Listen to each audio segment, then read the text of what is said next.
Welcome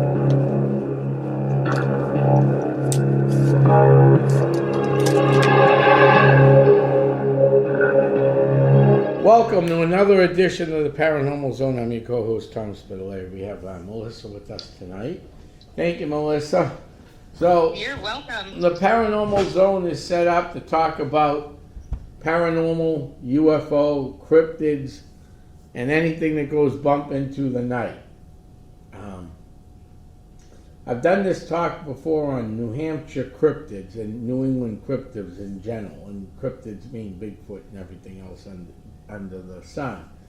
But tonight's show, we're going to talk about something a little different. Something that's been sighted in the hills, the Woodland County hills of Coas County, or Coos County. It's actually Coos County, New Hampshire, since the 1930s. Probably even go further back than that. I mean, from what I've been told. There is. So I bet it definitely goes further back. Oh yeah. So we're going to start on, and we're going to talk about the Wood Devils of New England, because there's been beliefs that they've also been sighted in Canada too, in New Hampshire, they like Maine. That deep, heavy woodland area. Yeah, New Hampshire, Yep. Maine, Vermont, dates back to the 1920s and 30s. So the Wood Devil, name given to a group of cryptids that look like Bigfoot. So the Woodland Hills of Coos County, Maine, New Hampshire, Vermont since the 1930s. This creature is said to be tall and skinny, covered with shaggy tan gray hair, very elusive, very stout, and hides behind trees. And has a horse-like or a moose-like snout. Right, and wood devils are between 7 and 9 feet tall. Bigfoot are a lot bigger. They're usually 9-10 feet Exactly. plus. So we have a lot to go over tonight.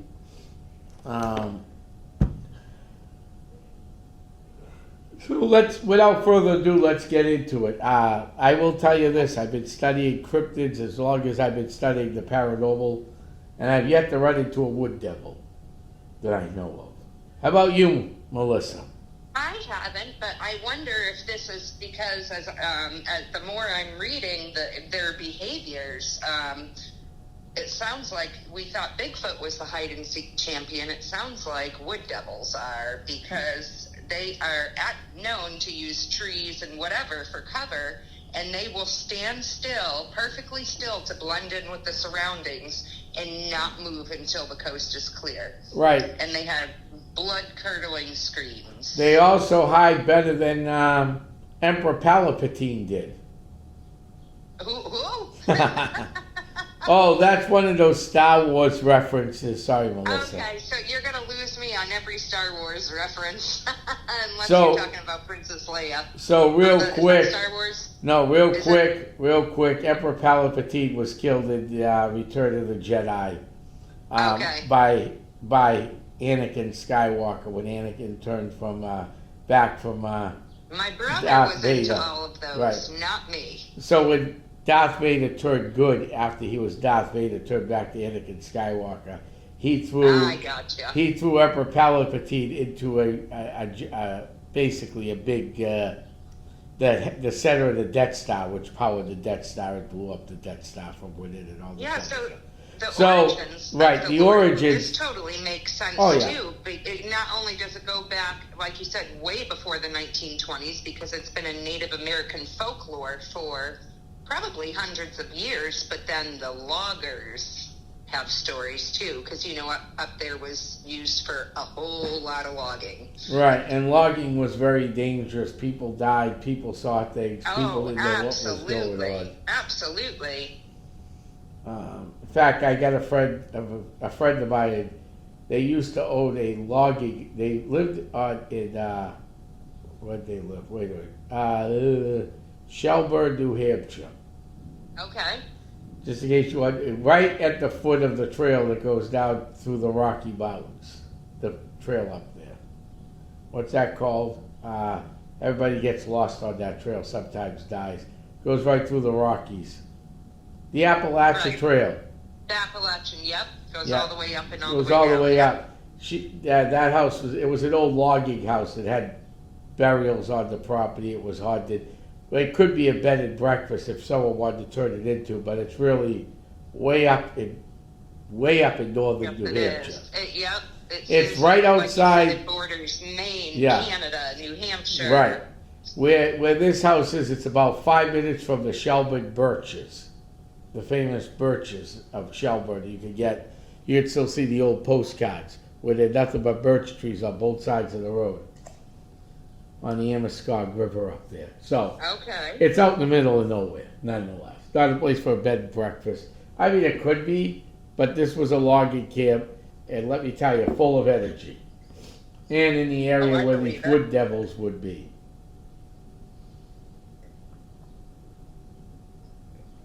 Because Shelburne is right next to Berlin. I wanted to make sure I said that right.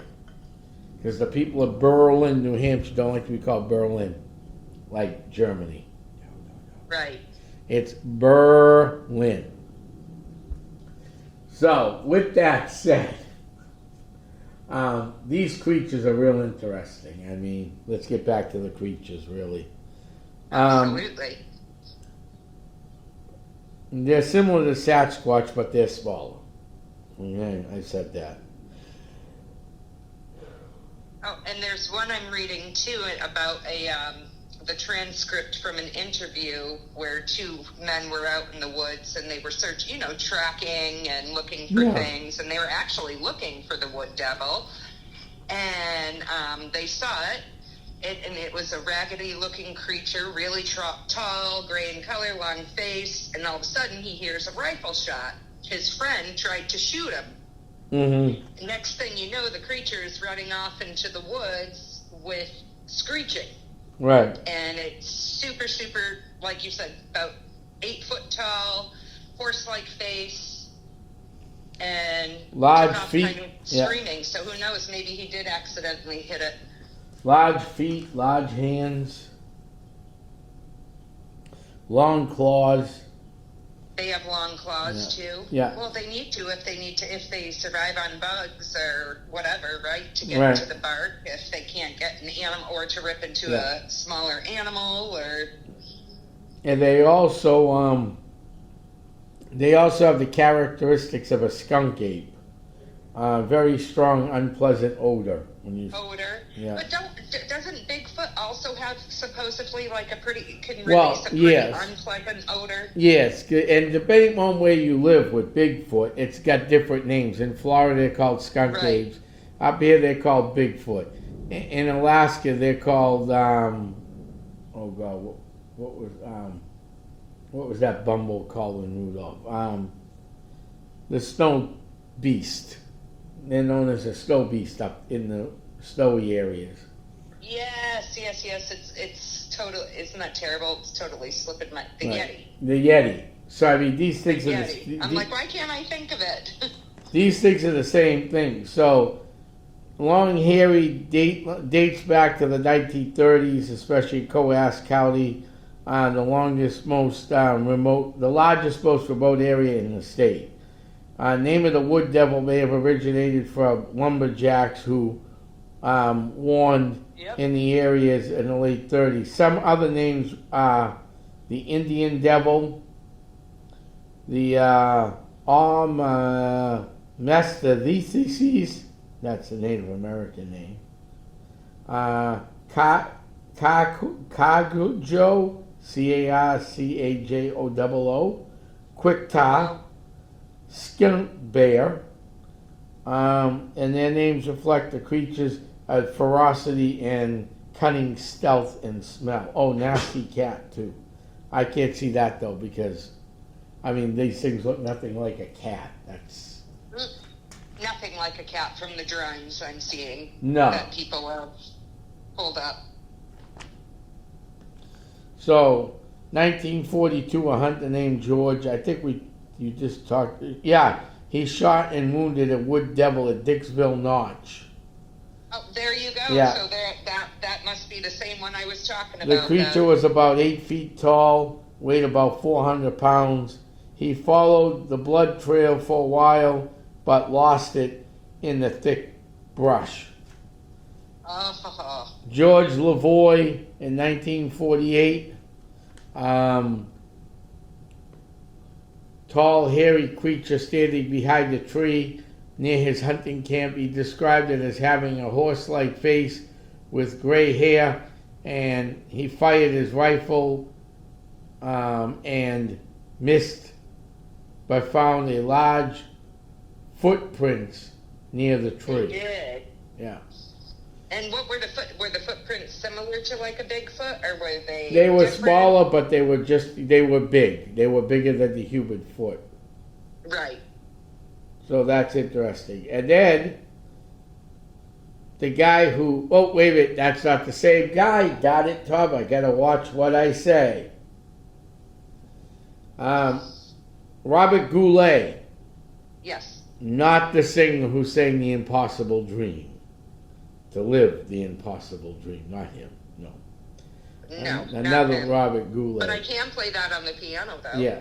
Said he heard a loud scream while hunting in Dixville Notch, followed up and saw a large creature running away on 2 legs. He described it as being about 8 feet tall and having gray hair, and also fired a rifle and missed. I don't know how you're missing these things. I feel like we should take a small road trip this summer and take a 3-hour drive and go up north and away from the tourists and get our butt in the woods and see what we can hear or see for evidence, broken branches. Yeah, because that could be fun, right. and then we could, do a podcast on what we heard, saw, found, or didn't find, or. What I find interesting, though, I have to say, is all these people who are shooting at them. They kind of remind me of a word my grandfather used to call. What's that? A Boomton ammunition factory. Ah. That means they couldn't hit they go through ammo like there's no tomorrow because they can't hit the target. Well, I'm a very good shot. I'll have you know that. Yeah. And I do have a weapon, and it will be coming with us. But I think that could be... we have a few, so we'll be all set. Don't worry. A group of hikers near Mount Cabot reported seeing a large, hairy creature standing on 2 legs behind a tree. They said it was about 7 feet tall and had grayish-brown... They also noticed a strong odor coming from it. I mean, how can you not notice it? And that was in 1973 from Mount Cabot. Interesting. I think I need to go on a little hike. In 1977, a man named John Harrington claimed to have seen a large, hairy creature cross Route 3 near Pittsburgh. I believe that. Out at night, he said it was about 7 feet tall. It had gray hair. Pittsburgh is up on the northern Connecticut River Valley. Way up I there. believe that. Way up there. Yep, you got the water source and all those woods to hide in. That would be a perfect area for anything like that. You know what I mean? Yeah. And then this lady actually left her name, Linda Newton. I use it publicly because it's a different research material. If it's already out there, you can use it. Absolutely, it's already out there. Right. It's not like we're just digging it up. It's already out there for anyone to find. Yeah. Linda Newton claimed she saw a large hairy creature standing behind a tree near her home in Colebrook. She said it was about 8 feet tall and had tan hair. Colebrook's up there too. Colebrook's pretty far up there too. Is Colebrook out by Claremont? I believe it is. Farther north? I believe it is. I think so too. Like by the Vermont border. Yeah. But up north. A man named Bill Bryan claimed to have seen a large hairy creature run across. I didn't write the route down. How did I do that? I have to go back and find that. I know there was one, I think across Route 3. That might be Route 3, Was that? 1994. Okay. That's probably Route 3. But I want Yep. to find out what town. In 1997, a man named Bill Driscoll was driving on Route 26 near Errol, which he That's saw pretty far up there too. something cross the road in front of him. He said it was about 9 feet and had long arms and long legs. That's a good one, Tom. And it had gray fur and human-like features, but the face looked to him briefly before disappearing. The face was more like a horse face. Well, let me ask you this so Yeah. I can have a better understanding, Tom. So when we say cryptids, when I hear the word cryptid, I think of something that's possibly supernatural. I don't think these creatures are whatever they are, I'm not so sure they're completely supernatural. I think they are very much part of what's already been here, just not tested, fully discovered. Mm-hmm. You get what I'm saying? That's just my opinion. I mean, don't get me wrong. I know there are cryptids out there that are not of this earth. I completely understand that, but I do not think Bigfoot is one of them. I think Bigfoot has always been here. Bigfoot's been around a long time. Yep. So that's what I think. I think they're nomads, constantly on the move. So cryptids They are hunker animals, down for the winter. right? Cryptids are animals or beings whose existence is suggested by folklore, anecdotal Okay. sightings, unverified evidence, but remains unproven by mainstream science. The study But of there's these, so much evidence about Right. Bigfoot, but it's just because scientists haven't gotten their hands on one and Right. fully able to study it. right? Exactly. The study of these hidden creatures is called cryptozoology. Right. I think and they the just need to name leave in them the heck turn- alone, is right. what I think. The name comes from the Greek word crypto, Krypto, meaning Mhm. hidden or to hide. That makes sense. Okay, so that makes Cryptids sense. range from legendary beasts like Bigfoot and animals that were rumored to be existent but still eventually proven real, like the Komodo dragon and the giant squid. Many And not only that, the chupacabra too. Right. That's been Correct. kind of solved, right? You know, they found them, and it was a crossbreed with Right. genetic issues, and that's why they look as scary as they do. Correct. So the skeptics believe they attribute cryptid science to misidentification. So some of the famous ones Yeah, would yeah. be Sasquatch, what we're talking about right now, wood Yeah. devils, the Loch Ness Monster, everybody knows that one, Mothman, Yeah, for sure. and Chupacabra. Yep, And we all know what happened with the Chupacabra. They figured that out. exactly. They figured that out, exactly. You know, and we don't know what Loch Ness is. Loch Ness could be something left over from anywhere. You know, I've seen some videos on big rivers, big lakes that have caught in huge serpent-looking like things in it. And I just think it's maybe some type of aquatic creature that they thought was gone. You know what I mean? And has still somehow survived. Right. I mean, it's interesting. It really is. It truly is.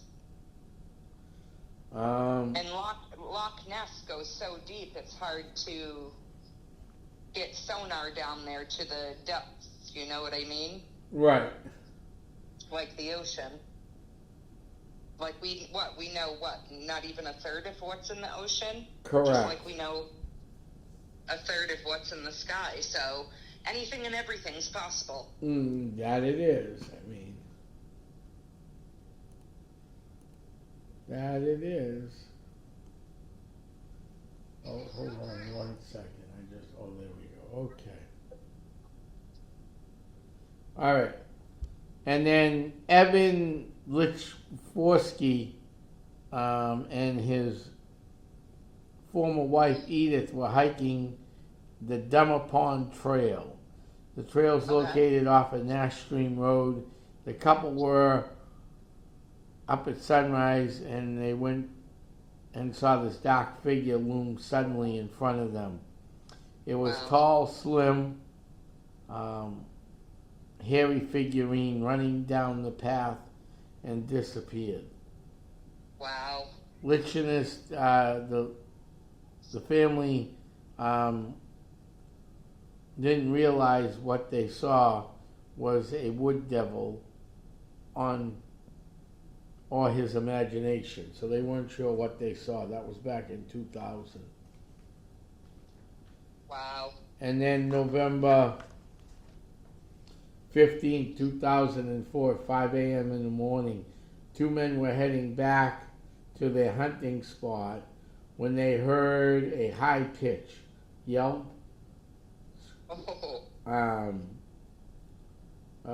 yelp or squeal, and they saw a critter run, 7 foot tall with a large printed, what the heck is this? Sorry, a long printed head, pointed head, covered with grayish fur, and has more than its seed. It moved pretty quickly. By the time they found the two men caught up to it, it had hid behind a tree and watched them hid behind the tree and watched the devil run all to the ridge. Investigated. It was investigated. But there's no reports of it. Like there are a Bigfoot. If you get too close, they'll throw rocks. They'll throw sticks. There's no reports of this wood devil throwing anything. Just trying to get the heck out of there and get away from humans. Right. Interesting. They're afraid. Oh yeah, of course they're afraid. They've never come across our species before. They're not going to know how to handle it. Right.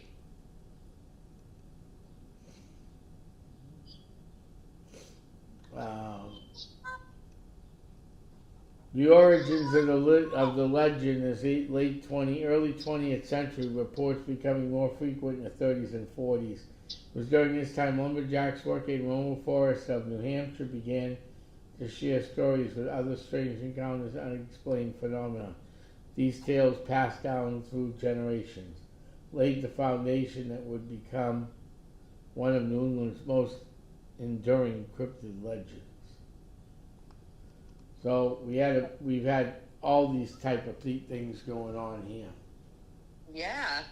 Well, we have plenty of thick woods for them to hide up north. You know what I mean? Yeah, especially 25 years ago. You go up north 25 years ago, exactly. You go back and you have been up there in the wild. Your first words are, holy cow. Maybe something a little different. What happened to all the empty space up here? I know it, huh? So, it's gone. It is. It sure is.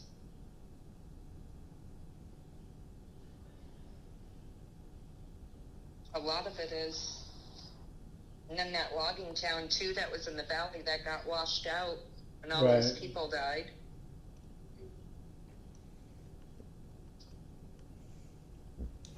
Yeah, I mean, I've always found cryptids as interesting. I might have seen one, and that was a flash, and that was up. It was so quick. You're like, did I see that? Did I not? Right. Or was it a bear? Because where I was up north. Right. Or was it something else? Right. That's the problem. A lot of this stuff you can spend a lifetime trying to film with the best cameras, the best sneaky pods in the world, and you still won't get them. Right. Because they must, I wonder if they have a genetic thing like chameleons do, and how they can completely blend in with their surroundings. That makes you wonder, doesn't it? Yeah, because as a chameleon, you had to get that strength from somewhere. Yeah, exactly. I mean, it's a genetic thing for them too, to keep them safe Right. from predators and from someone that may want to hurt them or shoot at them. Right, exactly. You Like never when we know. did that podcast with Jason Morse, I absolutely loved it when he was telling us about his Bigfoot interactions, and he tried like hell to catch it on camera. And in one of the pictures, if you did look at it, you can totally see, if you know what you're looking for, even though it blends in so well, like the head turning to the side and its arm resting on a rock.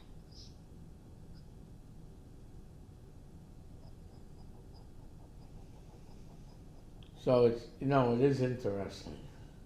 It is. I mean, they even have Wood Devil festivals. I don't know when or where. I just saw something that comes up, annual festival Really? centered around this That's creature. actually kind of fun.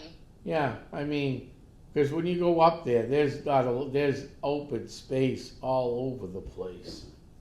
I mean, there's woods. That's all you're gonna find up north.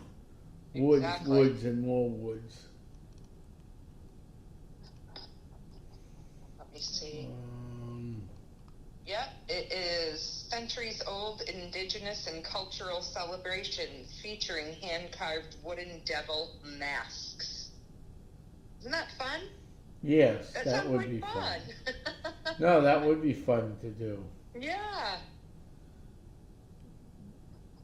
So, I mean, until it's still capturing people's minds, their fascination, and everything that goes along with this. So not only that, they're in Costa Rica too, because Costa Rica is a lot of rainforest. They call it the Fiesta de los Diablitos, Festival of Little Devils, in the Talamanca Mountains of Costa Rica. Mm-hmm. Well, they're seen all over the place. Amazing. It really is. Generations, hundreds of generations of people can't be lying, No. That's for sure. They cannot be lying. They know what they've seen. Agreed. Yeah, very pronounced. And its eyes are small and piercing, it says, too, of the wood devil. But with that, like the horse-like long, pronounced snout. They're very fast. Yeah. And, yep.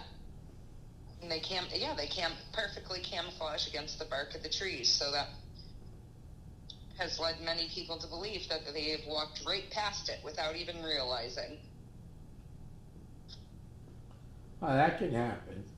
Especially if they're absolutely. staying,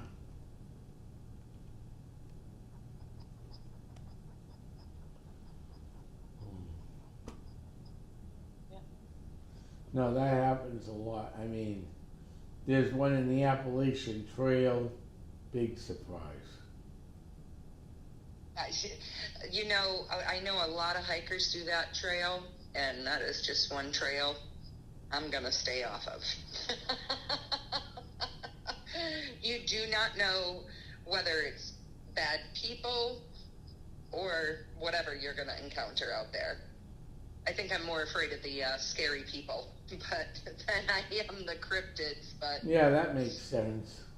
Too many women have gone missing on that trail, hiking it. No, you're right. A lot of people have gone missing on that trail. Yeah. Yep.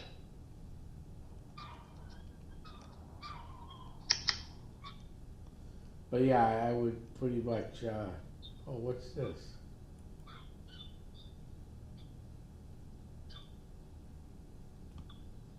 The most recent encounter was on the Pontook Reservoir area. Oh, Florida. Is that Florida? I believe it is, but don't quote me on that. Okay. Another recent report came from the Dummer Pond Trail. Okay. And that one is in New Hampshire. Yeah. And that was Evan and Edith Lynchnowski who were hiking. Right. And they saw the dark humanoid figure cross the path. And it had fluid movement and quick disappearance into the forest. Mm-hmm. And these wood devils are also located in the New Hampshire, what you've heard me coin on this show many a times, but the Burlington yes. Triangle. Mm-hmm. They're in the middle. They've been some located in the middle and some near the end. Oh, for sure. You're right on when you talk about these triangles. They're everywhere. Oh yeah, that's all they are. They're everywhere you go. But you're absolutely right when you say a triangle.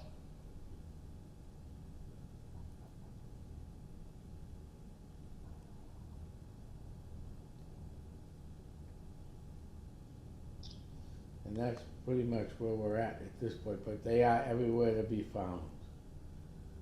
Everywhere. I think I would crap my pants if I saw a rougarou, though. What? one cryptid that would get me running is that.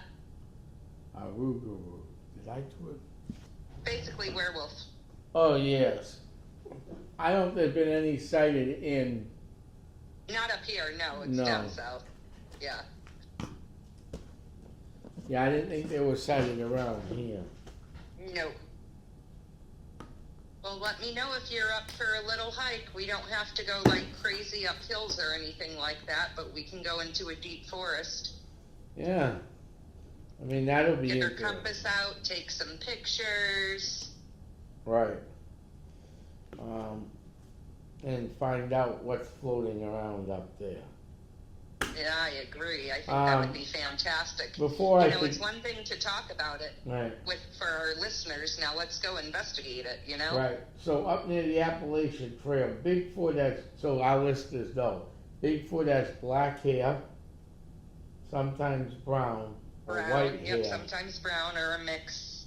The wood devil's a grayish skin, long pointy face, thinner build, shorter in height. Thinner build. Thinner. Shorter in height and sometimes have an odor. Yeah. But I'm assuming all animals. Screech. Right. I'm assuming all animals do. Oh yeah, they got to make some type of vocalizations, absolutely, to warn others in the area. You know what I mean? Mm-hmm. Absolutely.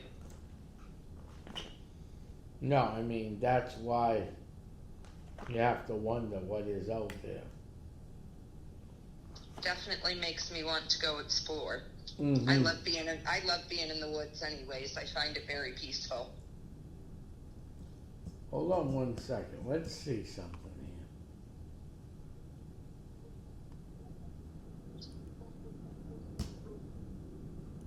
Can you bring my meat and put it under the light?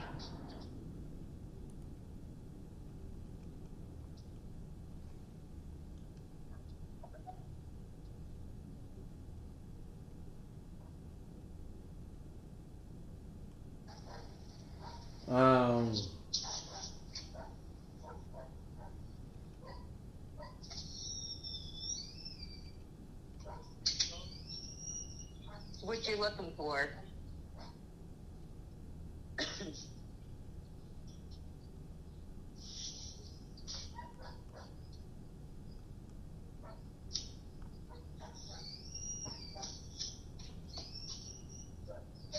Tom, you still there? Yeah, I'm here. I'm just looking real quick.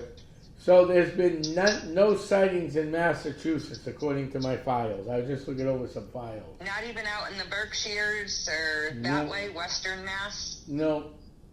The Dover Demon, Pudgewuckies have been seen all over Massachusetts. The Hockomock Swamp Beast, which is Bigfoot and other things. Mm-hmm. Or we can go, I was going to say, or we can go down to the Hockomock. Right. But there are so this wood devil thing is strictly New Hampshire. Yep. Which I find odd. to be honest with you. New Hampshire, Vermont, Yeah. Maine, Canada. Yep. And way up in New Hampshire. Mm-hmm. So anywhere there's extremely dense woods, I would think. Maybe they like the higher altitudes too. You know what I mean? Mm-hmm. They find less people up there. All right. There was a in Vermont,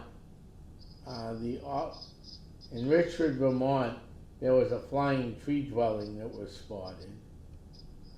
But as far as a highly similar cryptid from Vermont folklore is the Awful, AWFUL. Is that like the Mothman?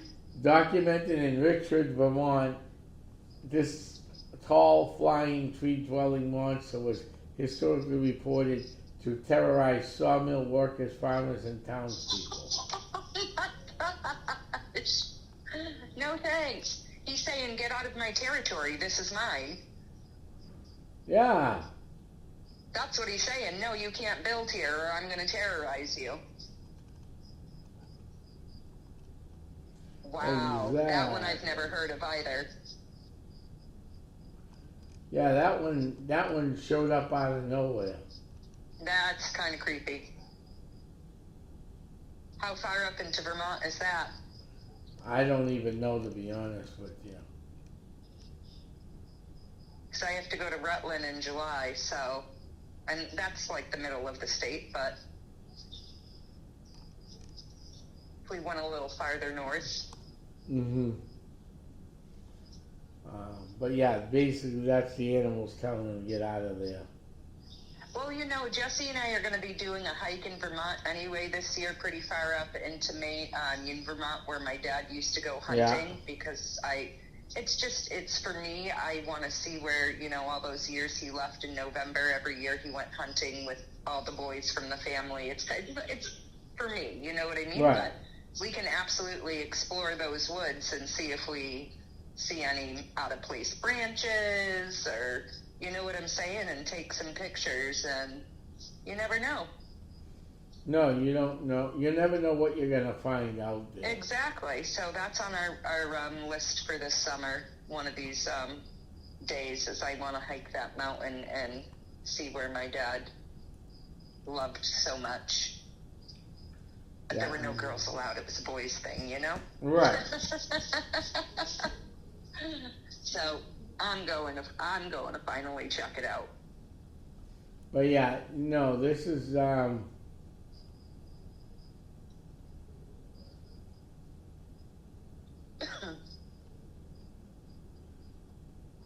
oh, there's a spectre moose, like the spectre moose in Maine, or the hodag. Yep. The true wood devil sightings are rarely collaborated in Maine. There've been some collaboration, but mostly nothing. Right. Which I find interesting because Maine and New Hampshire share woods together. Yes, we do. Right along with Canada. Yeah. That little triangle up there. Yes. the corners of the two states and then right into Canada. I mean, some people have been online saying these things don't exist. But you're going to get that. People can say whatever they want. It's not like they're out there looking, are they? No, or researching or anything like that. Or dedicating their life to seeing what's out there. Or dedicating your life to see what's, really out there. Exactly. I'd rather be behind a computer screen or crunching numbers. No, thank you. Because that's more normal, and that's concrete. You could prove numbers. Yeah, you can. Yes, you can prove numbers. But with science needs to expand a little bit more. I understand the whole scientific theory and scientific method of, the hypothesis and what you're trying to do, blah, blah, blah, blah, blah, and then coming out with the conclusion. but I think they need to change their, they need to change it for the unseen. I don't know how. I mean, they can keep it the same. We have plenty of proof of photos, whatnot, and of spirit activity, voices. Right. I mean, we have all that. They need to. It's 2026. They need to start expanding into the unseen a little more versus the seen. You know what I mean? No, I agree with you 120%. Because it's all part of science, and right down to the paranormal, the energy, all of that. It's just we can't see it. We can't physically touch it. Right. So, because of that, to them it doesn't exist. Correct. Until it throws up right in their face. Exactly. Exactly. Yeah, lumberjackers, trappers, hunters have told stories around campfires of these creatures. Logging camps of the 1800s. From Really? Dixville Notch to the Canadian border. They still roam. Okay.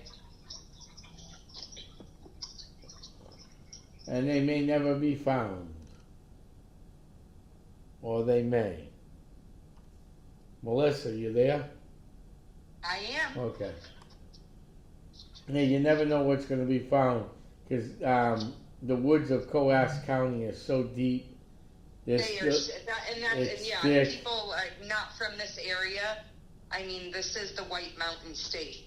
They call it that for a reason. We're filled with granite that just goes. The granite never ends, and then these trees grow on top of the granite, and the mountains just keep going, and the trees it's just so thick.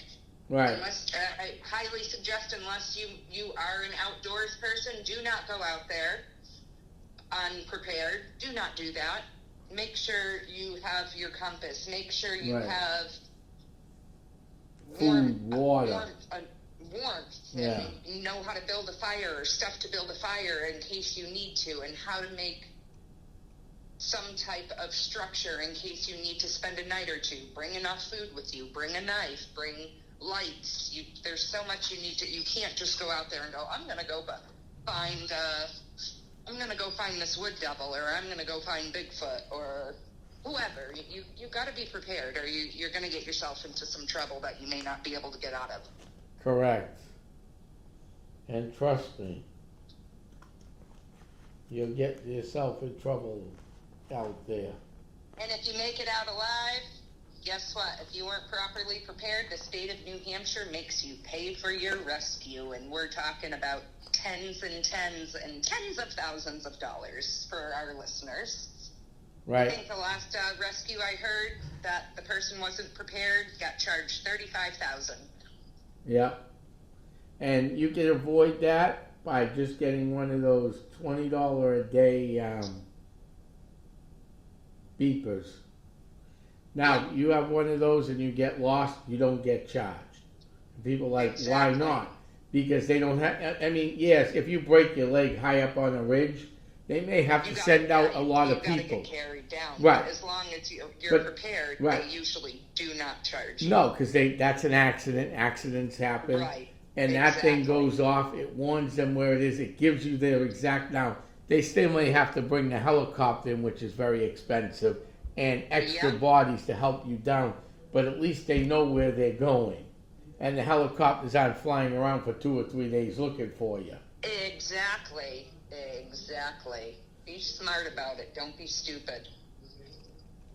So, with this said, though, I just found something a little bit more about them. We got a few minutes, so let's wrap up with this. So they have been seen around Dixville Notch, Moose Alley, and the Kilkenny Ridge. Oh, I know Moose Alley very well. I know Moose Alley, but I know the Kilkenny Ridge. That's where the Irish went. So let's go to that one then. I don't know that one.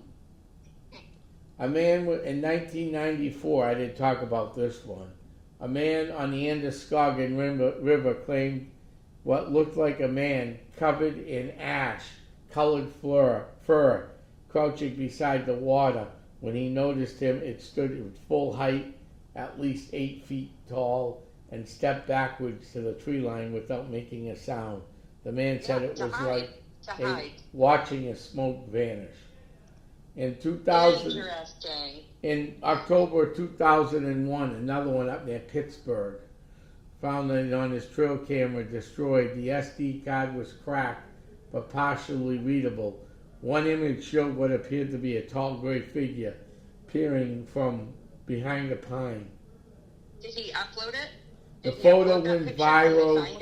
The photo went viral, and cryptid forms of more skeptics dismissed it as doctored, though the hunter maintained it was genuine, of course. Then in 2013, hikers' testimony. 2 hikers on the Coas Trail reported seeing something tall, thick, tall and stick-like thin, pacing from trees to tree nearly a half a mile. Every time they stopped, it stopped. When they shouted, it vanished. They were kind of following to see where they were going? They cut their trip. They were being tracked? They were being tracked. 2 hikers. And then the final one I just found was in 2020. A YouTuber exploring abandoned fire towers near the Canadian border captured drone footage showing a shadow moving between the trees at unnatural speed. The clip was analyzed by viewers who claimed the movement was too fast for a person, but too fluid for an animal. The uploader later deleted the video, saying he didn't want to draw it back. He didn't want the negativity or people. Have you ever seen that footage of the one of the swamp ape that someone caught down south on their property? Yeah. And it was all swampland, and how swiftly and fluidly he moved through that property, where it would take us, like, he covered a distance in 30 seconds that would have taken a human probably 20 minutes because of, it's so swampy. So you step down, you go down in the mud, and the grass is so high, and there's down trees, so you really got to pick up your feet. And this thing just looked like it moved across like it was flat land. Right. So let me look what there's similar legends to the wood devils, like the Wendigo, which is Algonquin legend. I've heard of the Wendigo. Yeah. The Skagamatic, it's Wabanaki, a witch spirit that roams the woods. Well. Yeah, I've heard that one. The hide behind, North American lumberjack folklore, like wood devils. The Slender Man. And is that what they're calling the wood devils? Well, that would make sense. The Slender that's Man, a digital myth, a modern echo of the same fairy tale of faceless figures that move just beyond perception. And then the Night Marches, which is Hawaiian. Silent possession of spirits whose gaze mean death, and other examples of not being able to survive. And they have legends of it out in China, in that area too, and Korea, out in their woodlands too, because they got vast mountains as well.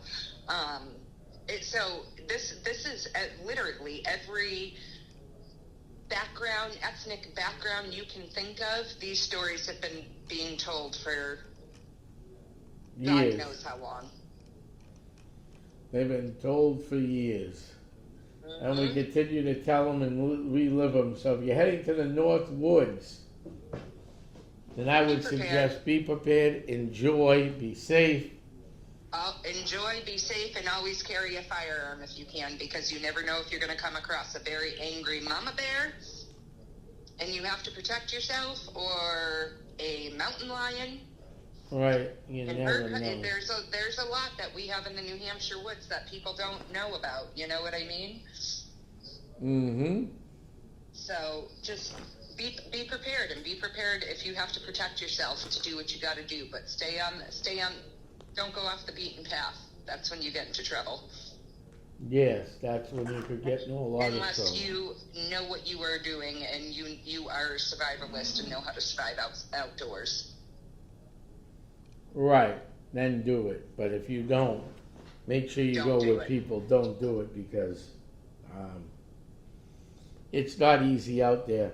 I see It's Facebook. not. The terrain Yeah. is crazy, and then if you hit that granite and it's a little bit wet, you could slip right off and down you go 150 feet. I mean, I've seen Facebook pages where teams have gone out.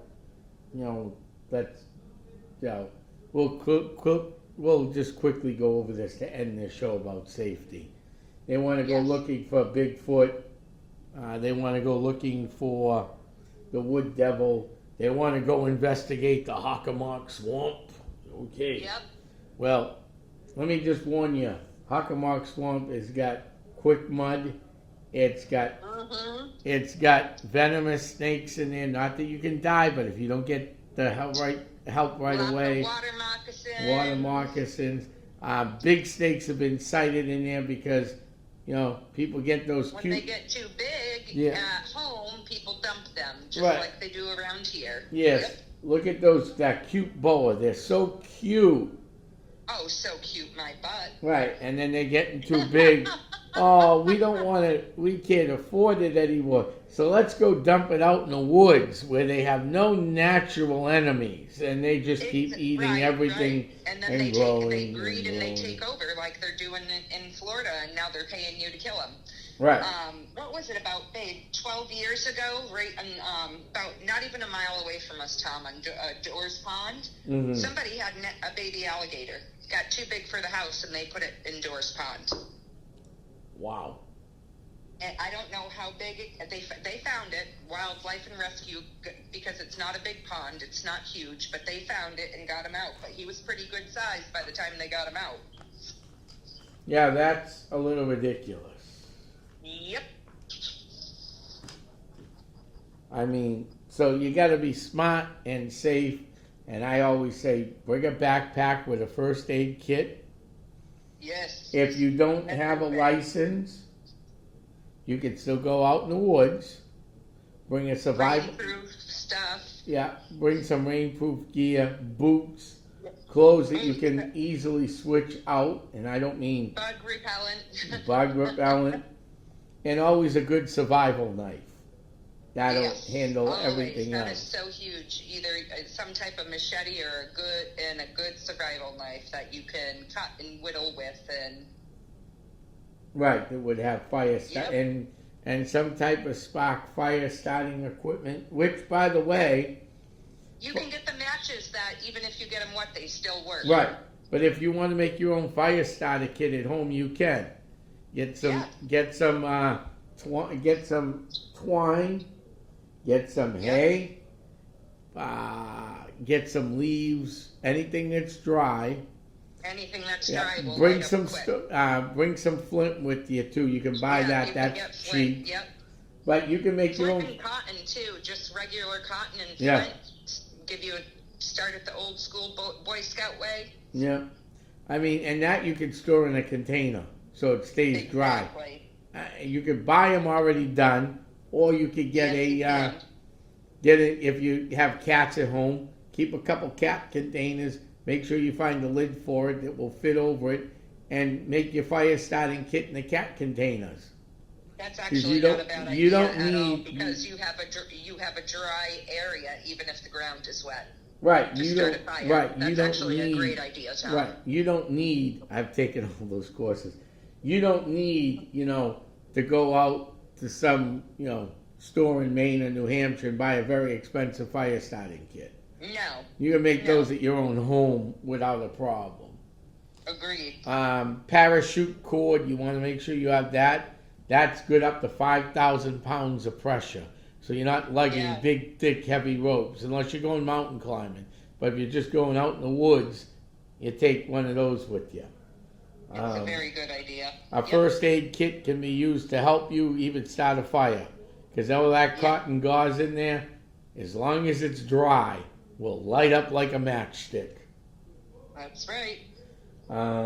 Bring rope with you, so you have to make a bow start fire, but remember, those do take time and a lot of patience. That's not easy. And always bring a cigarette lighter with you. They're not that much money. You don't need a very expensive one. Just go buy a cigarette lighter and keep it in your pocket while you're walking out in the Or woods. I prefer one of those, what are they, Zippo? The Zippo lighters, even if you get it wet, it still works. Right. Because if you get a cigarette lighter wet, forget, you gotta wait till it dries out to work again. Yeah. A Zippo's usually pretty good. Yep. You can buy fire starting equipment. I have some in the car that I use. I keep a bug out bag with me. It has a little bit of everything in it. Because you never know, I do a lot of traveling. And I do a lot of traveling in wooded areas. And you can't always rely on your cell phone up in northern Coas County. Nope, exactly. Or northern Maine. No, you cannot. No. So Well, I think that was a perfect ending. Tom. Yes. I want to thank you. If they want to go out. I want to thank you, Melissa. We'll see Anytime. you. We'll see you this weekend. We have a huge private case coming up. We can't talk about it, but I'm just letting you know. That. You have no idea. We're very excited about this, and we'll be getting ready for it. So I want to thank you, Melissa. We'll see you soon. And good night, everybody. I'm heading back to my crypt. Yes, This is the good night. Paranormal Zone signing off. Heading home to the crypt. Good night.